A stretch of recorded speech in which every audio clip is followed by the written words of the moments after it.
Hey folks, I'm Red Monster SC, and in this video we're going to cover the best Prospector mining loadouts for a solo miner, which lasers you should be avoiding, and some tips to ease you into the new solo mining experience.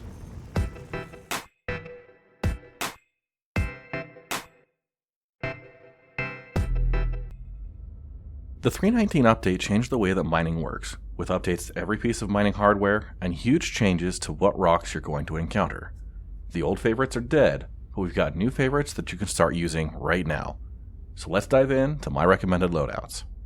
First up is the maximum power build using Helix 1, Surge, and XTR-XL module. I've selected the Helix as it has the highest base power with 30% resistance reduction, but a 40% narrower optimal charge window. It also has slots for 2 modules, which gives you the option to buy back some of that charge window and allowing for some flexibility out in the field. I've included a Surge module for a short-term power boost with a 50% additional laser power plus a 15% resistance decrease. This will be crucial on the first break to overcome the main mass of the rock. And finally, I'm pairing it all together with the XTR-XL as it recovers 25% of the optimal charge window that the Helix loses. This build maximizes total power, which extends the range of rocks you'll be able to fracture up to about 20,000 mass under the right conditions. The downside is that you'll likely struggle with the final breaks, as the minimum laser power will be more aggressive. This build should allow you to break rocks up to 20,000 mass on your own, although you may be able to push beyond 25,000 mass with a favorable rock and a properly paired gadget. Next is the support build, featuring a Hofstede and a Focus 3. I'm a big fan of the Hofstede laser, as it has a lower starting power but provides 30% resistance reduction, 10% instability increase, and a 60% wider optimal charge window. The real perk with the Hofstede is that it has the lowest minimum laser power at 5% for the size 1 variant, which will be crucial to mining those smaller rocks. The Focus 3 drops the power by another 5%, but gains another 40% optimal charge window for a final 124% wider green zone. This build provides a good optimal charge window boost, while still delivering a manageable amount of power for the final breaks. Resistance and instability aren't affected much, but what I'm seeing is that the optimal charge windows have been reduced across the board in 3.19, so the wider window is going to be a must. While I think this build is best geared towards group mining as an emotional support laser, it can also be used in a solo environment as long as you're willing to accept a slightly less capable maximum power. This build only allows you to break rocks around the 10 to 15,000 mass range, but its true value lies in the fact that you'll have a much easier time managing the sub-fragment breaks. And last is the balanced build, using the Hofstede laser and a Surge module. This build uses the Hofstede for its fairly well-balanced set of modifiers, while incorporating the Surge module for that short-term boost to laser power, which you'll only need on the first breaks.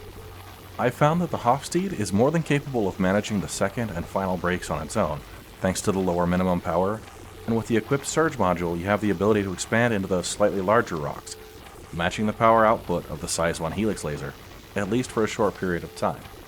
You could use the Rieger C3 for a passive power increase, however, there's a discrepancy between the expected and actual power increase, and with the added ability to swap out modules in the field with the tractor beam, you can restock with new active modules and change things out on the fly based on what works best for the rock you're currently staring down. This build should allow you to break rocks up to the 20 to 25,000 mass range, and I feel like it's the best all-around combination for a solo prospector. Like and subscribe if you're enjoying this video, and leave a comment below with your favorite mining loadout if you've found something else that works. Now that we've covered what works best, let's talk about what to avoid.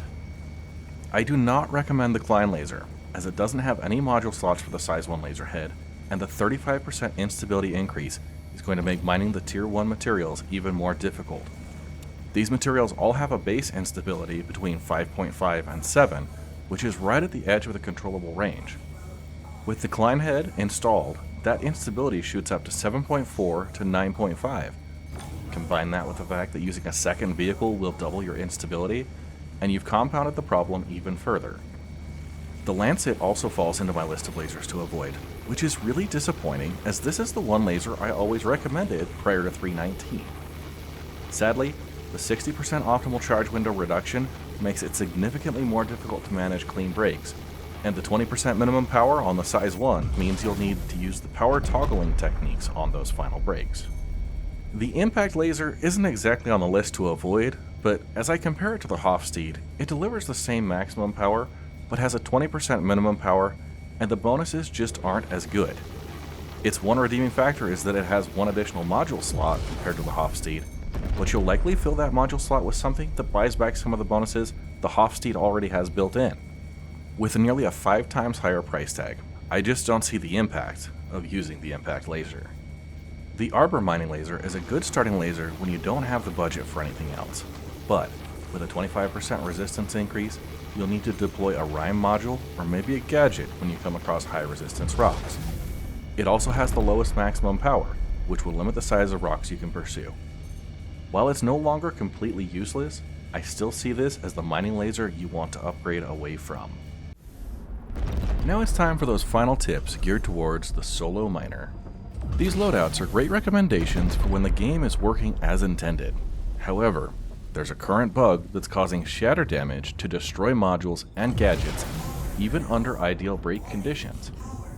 My recommendation is to stick to active modules, which are cheap to replace, or try to back away from the rock as it's about to fracture. There's an active issue council report for this issue, so please contribute so that we can get a higher priority to squashing this particularly nasty bug. As a solo miner using a single size 1 laser, 2/3 of the rocks you find are going to be too large to break on your own. Recruiting help on the first break from a second prospector or a larger group running a mole could be required, and depending on the size of rock, you'll want the added cargo capacity.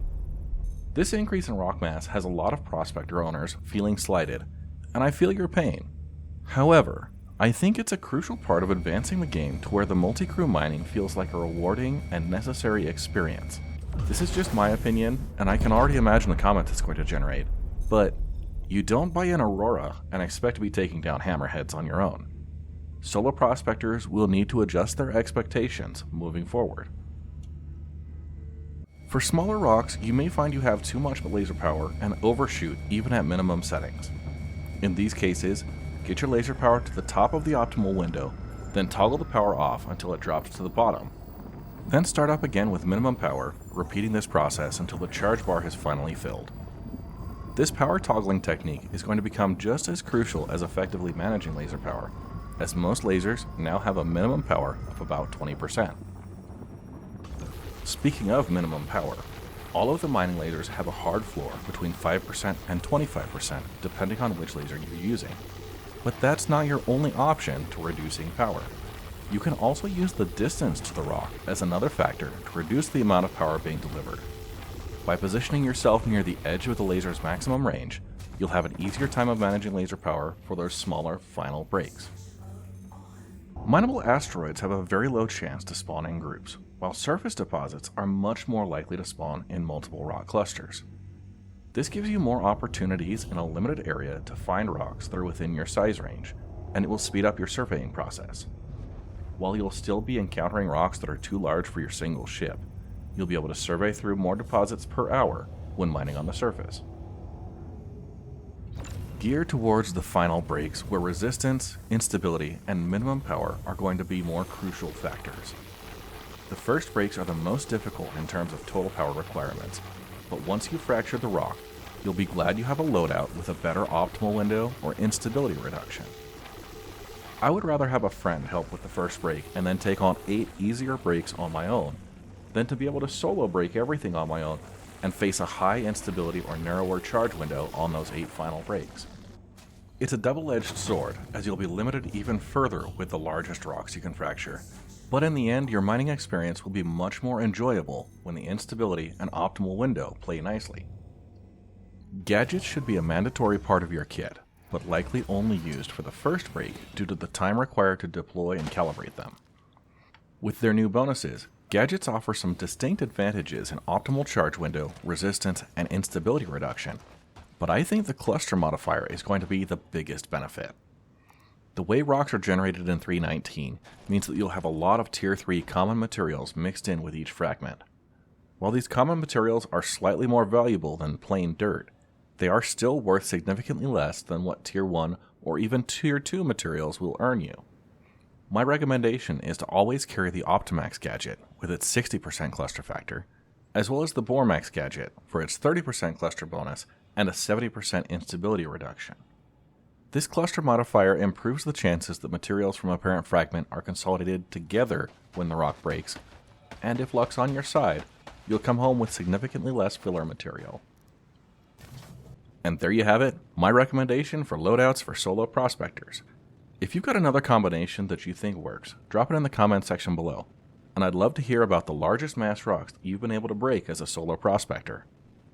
You can connect with me on Twitch, Twitter, YouTube, Discord, and Patreon using the links in the description. Thank you to my patrons for your ongoing support, funding channel giveaways, and other perks for the Red Legion community. And finally, like and subscribe if you enjoyed this video, because there's a sad little Lancet laser that needs some cheering up.